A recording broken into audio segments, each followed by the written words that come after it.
दुनिया ठू हारिकी आसछि मते टिके शांति रे सोइबा दरकार।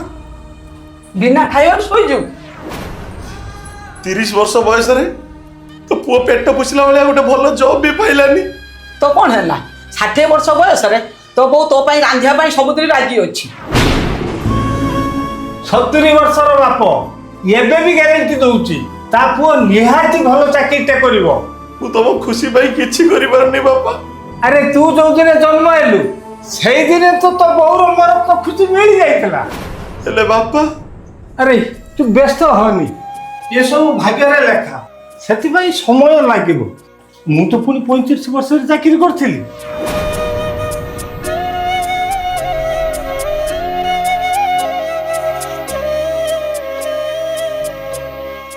तमे तो 26 वर्ष रे चाकरी करथिलो काहे मिछ कहिलो।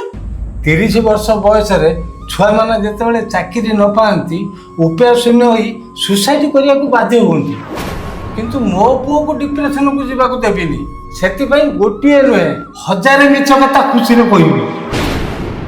चाकरी न पाइले मो पुओ मन दुख करिवो कष्ट पाइबो हेले मो चुली रे बिले सोइबोनी।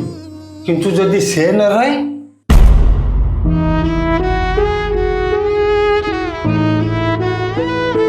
जो बयस मो बापा बों को कथा बुझिया कथा सी बयस मो बापा बों को बोझ होगी घरे पड़ी। ये जीवनटा एते भारी भारी लगिलानी सांग ये कष्ट मु सही पारुनी रे सांग ये कष्ट मु सही पारुनी।